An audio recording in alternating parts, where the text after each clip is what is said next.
Hi, welcome back to Art and Soul. My name is Mike Severin, and I'm so glad you came and joined me again today. We're going to start a new painting, which is always fun and exciting, and hopefully, maybe you can learn something today that might help you in your painting. Maybe you're wanting to paint along with me, and that's great too. I'd love to have you do that. Um, I wanted to kind of do something a little different. What I've got on the canvas here, somebody gave me a whole bunch of canvases that had been painted on and asked me if I could use them, and I said sure. So I wanted to show you what I did here. To begin with, it's just a stretch canvas. You can see the back of it. It's a regular stretch canvas. It had a painting painted on it, and what I did was I just came in with the sandpaper and I just sanded off the ridges that were off of it so that now we've got a nice smooth surface. No reason why you can't reuse them. You can pick them up at Goodwill or all sorts of yard sales are great as well to pick things up with. So what I'm doing here on my palette, you can see I've got a very organized palette tonight.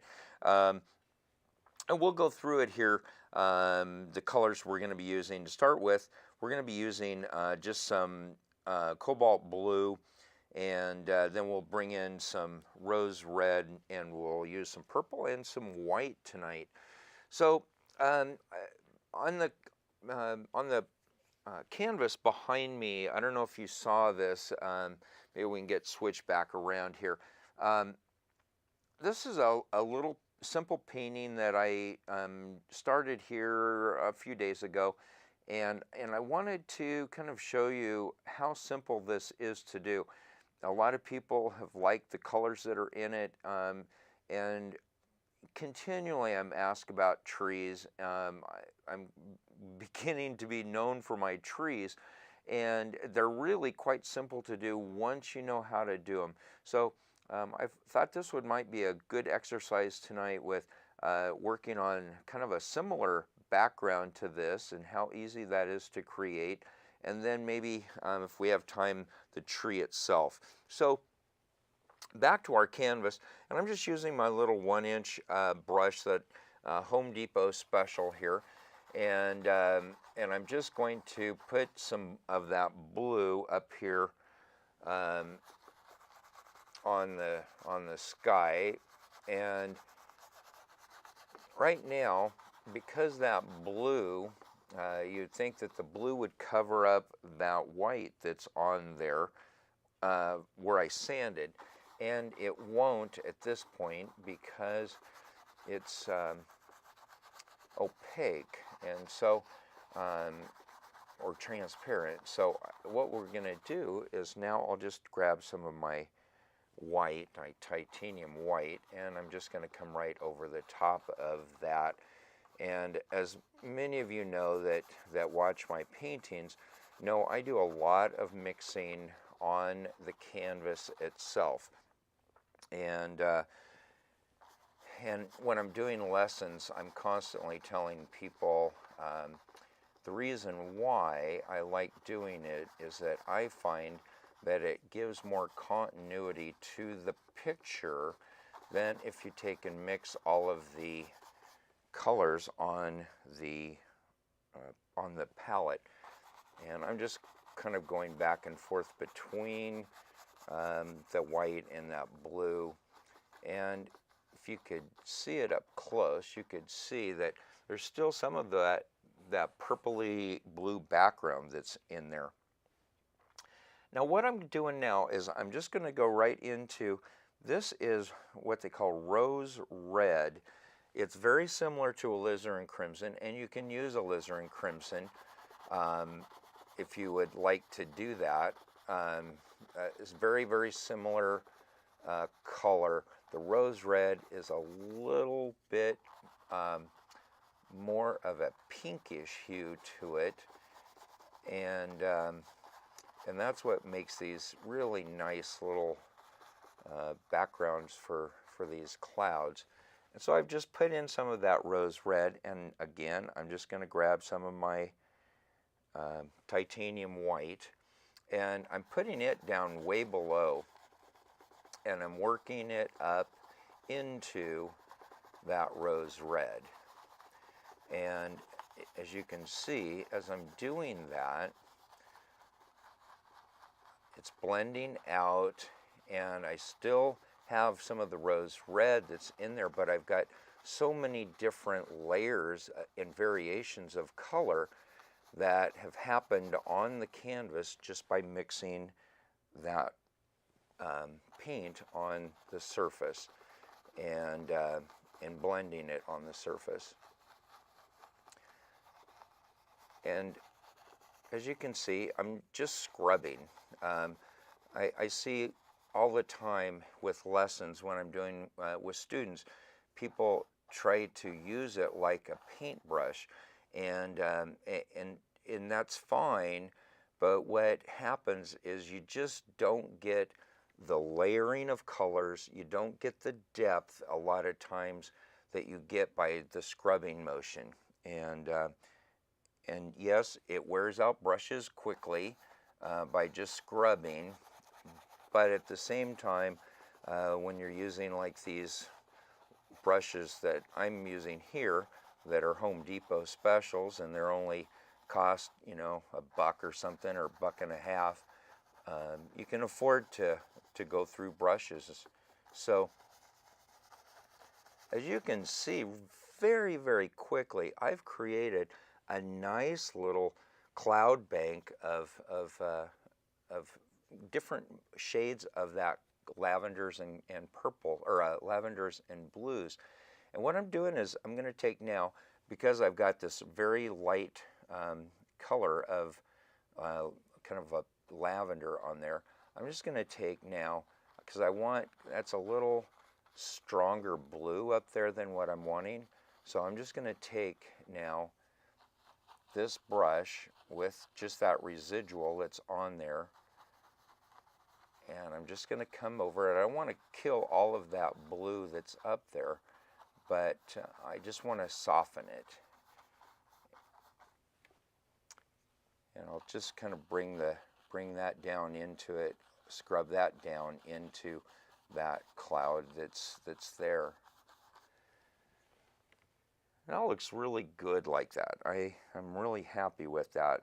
Maybe what we'll do is maybe we'll take and maybe there's just a little patch of blue that might be in here that's showing through. So all I did was just grabbed a little bit of the blue, and I'm just incorporated that in, and it blended right in with that that white that was there. And maybe we'll bring in a little bit of that down here. And every time that I do this with the scrubbing motion, it's adding a different layer of value of color to that painting. And it's those layers like that that in the value changes is what gives the depth. And that's what we're after here, is a lot of depth. So what I'm doing now is I'm grabbing just a hair bit, just a little bit of that rose red back onto the brush. And I want to just bring in another layer. We're just building layer on layer here.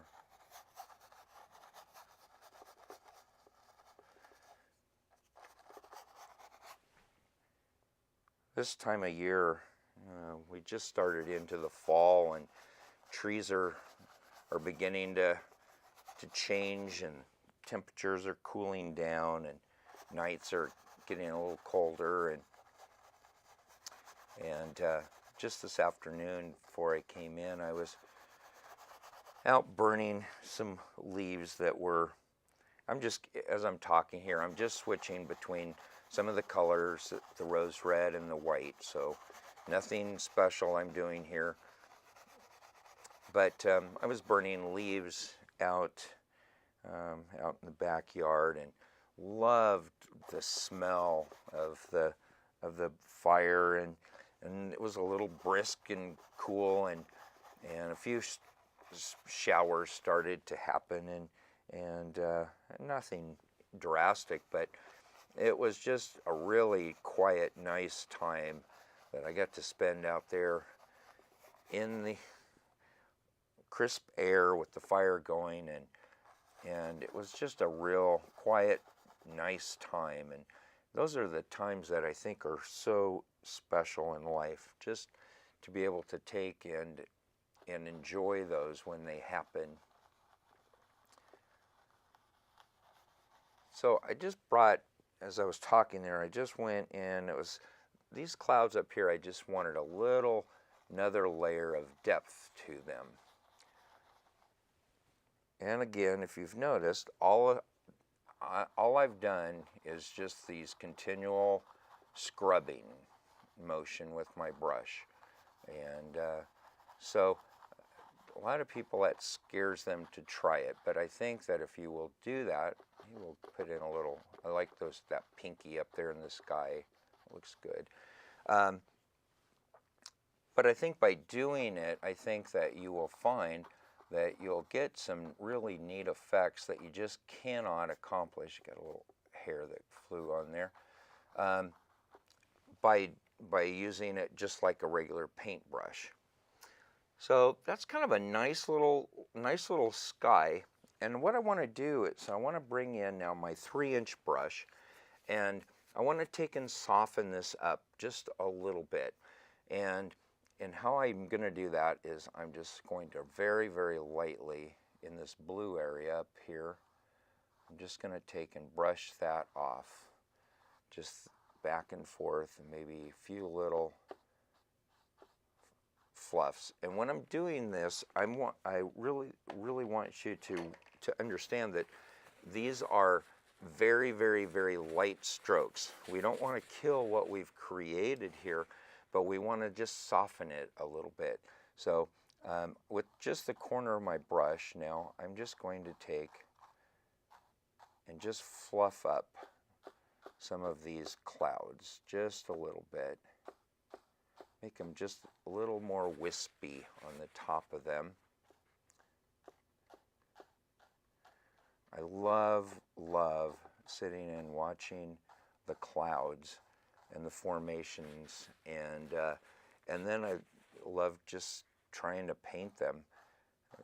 Clouds are a whole lot easier to do if you become free with them, and that scrubbing motion forces you to be a little more free than what you would if you were trying to do it. And a bigger brush, that's another thing. So now I've just kind of fluffed those all up with the corner of my brush. Now what I want to do is I kind of wipe the excess off on the paper towel here, and now I just want to just lightly, just very, very lightly brush across here. And what that does is it just softens it. Wipe the excess out. There's a few little spots that I wanted a little softer there. And the more times that you go across this with the brush, the softer that sky will become. And this looks really soft through here, and I like that. Right along this edge here is a little more abrupt than what I want. So I just took and went lightly over that. Maybe a few of that were the whites coming up, just to soften that a little bit.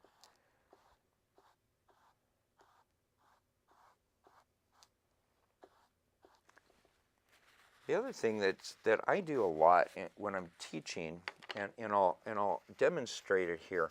I normally like to work in my studio with a rag. So many times paper towels will leave a little bit of a residue on the canvas, and I don't like that. But I want to show you what I do quite often with things that I'm painting. I just will take and just lightly rub, and what it does by that little rubbing is it takes off the excess paint and exposes the color that's below it. And I really like the effects that you can get with just that little bit of a rubbing motion. It just makes it a little more natural, I think, sometimes by just that little bit of fluffing, or not fluffing, but scrubbing with the brush or with the fabric. So you might try, if you've got an old t-shirt laying around, you might try that, see how it works for you. So I'm pretty happy now with our sky. So now let's take and do something with our foreground here a little bit. And a lot of it, what we're going to do is we're going to use the same thing that we did before, only I'm grabbing now a little bit of the rose red, and I'm just going to scrub a line across there. And then I'm going to grab a little of the dioxazine purple, and just a little bit of that, and maybe even a little more than that on the brush. As you're painting, you'll find what works for you and what doesn't, and sometimes you think that a certain amount of color is what it's going to need, and then you put it up on the canvas and you go, oh, well, it's not enough.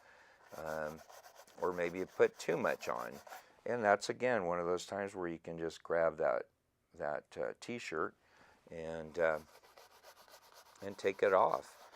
You're not confined to it. And in fact, Bob Ross used to have that little comment that he would make: we don't make mistakes, we make happy accidents. And that's very, very true. And what I did was I just incorporated in now just some straight white, and just because I want that a little softer back there. And then what I want to do is I just want to take and just put the indication, just by tapping here, if you notice, just a real light tapping. Well, it's maybe not even that light, but just this tapping motion to give an indication of maybe something way back there that's happening, maybe some foothills, or maybe just some a little bit of grass that's sticking up that's back there. And then just take and soften that out. I'm going to grab now my big 3-inch brush, and I'm going to double load them. I don't know if you can see that. I've got on the one corner, I'm getting the dioxazine purple, and then that rose red, I want to get just a little bit of that on the other side. So I've got both colors on there, and I'm just going to come up here, and I'm just going to put those down. I want this foreground a little darker than what we've got up top. And once again, you can still see that white coming through. And it's because we need something now and the white will take and cover that up when we incorporate that in. And very quickly, just like that, it covers up. So there's different colors, different shades of white, and a lot of people don't realize that there are so many different different colors of white. Some of it is transparent and some of it is opaque. And what I'm doing here is I'm just grabbing a little bit of the blue on there. And I don't want this to look like a lake by any means. So that's a good example right there. That's too strong a blue for me. So I just take my paper towel and I just wipe off the excess. And it could be that you want to put a lake in yours, and you could sure do that. But for what we're doing here, I don't really want a lake in there. So I just grabbed a little bit of, again, of those purple and the dioxazine and that rose red, and I'm just going to take now.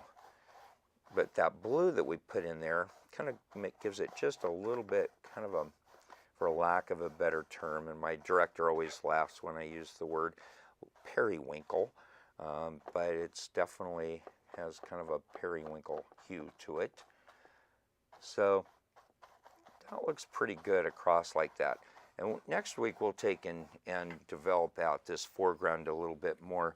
But while we've still got some time, I want to take now and develop some of these, this big old tree that's going to be there. So I'm just grabbing one of my angular brushes. And as many of you know, I like to make my own black. And this doesn't necessarily won't look really that black when I get done, but it'll have different hues to it, a different cast to it. But I'm grabbing my rose red. I'm using the dioxazine purple. I grabbed a little bit of burnt sienna in there and maybe just a little bit of the blue in there as well. So I've just got a nice mixture of colors, and you can take and mix this to your liking as far as the color. And we won't know really until I put this up onto the canvas how this is going to look as far as color-wise. But here we go, the moment of truth of trying to, a lot of people, it scares them to death to go down across what they've just painted. Now I put on a little bit of, or put some paint thinner in there, just because this will help the paint to stick to it, because we're working with wet paint. And I need that to be a little darker, so I'm just grabbing in some more paint here. I've got some more of the blue, some of the dioxazine purple. I'll grab some of the burnt sienna. A lot of people drives them crazy with my palette having such a mess. For some of you, most artists that I know, their palette looks very similar to that. So I want this to be a really big old, kind of a gnarly old tree that's here. We'll come down, and maybe it'll have some roots that'll just kind of be across the surface there. And again, I'm just grabbing up some of that color, and maybe it's got these, maybe it's, you know, they're not always nice and straight. And a lot of times they've got all these gnarly old branches that go all over every different direction. And that's the fun part about trees is, you know, you really cannot mess up a tree because there's no two trees alike. And so you don't have to worry about it being perfect. And I'm just going through making a little more of that mixture of tree color. And if you notice, I'm taking this with this angular brush, and I'm just basically all we're doing is we're just blocking this tree in tonight. And we'll develop this more when we start next week. But I'm just basically just putting in a nice blocking of where our limbs are going to be, and then we'll take where everyone seems to have the problem is working with that liner brush to make all the little limbs, and I'll sure go into that more next week. But I'm just trying to block in maybe where some of our primary limbs will be. And they go all over different directions, so you really can't go wrong with a limb just about any place. The problem that a lot of people have, though, is that they take and try to make all of their limbs these nice straight limbs. And there are straight limbs, that's true, but most of the time if you're out and looking, you see them going all sorts of different directions. And the other thing that I see people do all the time, like this one here, you can see I've got him where he's coming across, so he'd be coming off the front side of the tree. And this one here, I've pushed him back where he's coming out maybe off to the side or towards the back of the tree. And that's another mistake that a lot of people do, especially beginners, is they will all of their limbs look like they're coming off right off the side of the tree, forgetting that the limbs would be coming out from every direction off of that tree. So, you know, as you're painting your trees, kind of keep that in mind, and that way, you know, yours will be a little more realistic in the way they look. And as usual, it seems like time goes so fast when we're doing this show here, and I wish I could just keep painting, because that's what I do all day long in my studio. And so it gets kind of frustrating, because it seems like I just barely get started with something on the show here, and it's time to go. But we'll get back to that next week. Give it a chance to dry. We'll develop that tree out a lot more so, our foreground, and we've just got a fun, happy little painting that will bring a smile to your face. So you can see we haven't really done anything fancy. It's just a matter of taking our time and letting the brush do the work and being free with it. Speaking of free, on my way in here tonight, it was raining, and school was just getting out, and there was a lot of kids walking along that had been dropped off by the school bus.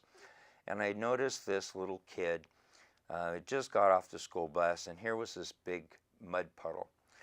And this little kid walks right into the mud puddle, starts jumping around and kicking water, and pretty soon another kid came over and started jumping in with him.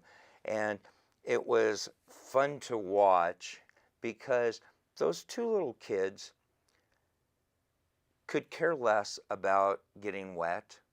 They knew that once they got home, they would have dry clothes, they would have dry socks, shoes to put on. They were enjoying that one little thing that for most of us as an adults we would try to avoid. They knew that they were at home, would be taken care of. I think sometimes that we as adults, we lose that childhood innocence, and we lose that childhood freedom, because we know that we're going to have to take care of ourselves, or so we think. My thought is, why not be free? Why not enjoy those things? Now, I'm not saying you need to go out and jump in a mud puddle, but if you want to jump in a mud puddle, do that. But I'm talking about on a bigger scale. So many times we don't take the risks, we don't take the gamble, because we're afraid of the consequences. But I want you to feel at home, because I know that the universe, that God has a plan for your life. And He's there, He's going to take care of you. Some amazing, amazing, amazing things have happened to me in the last couple of months, and especially within the last month. And it's all because I forgot about the restrictions of living that I thought that I needed to live in, and I just turned it loose. I let it go, and knew that the world, the universe, God was going to take care of me, and He has in mighty ways. So this week, think about that. Be creative, be inspired, and next week we'll get back to this painting. Thank you again for joining me. I'll see you next week here on Art and Soul.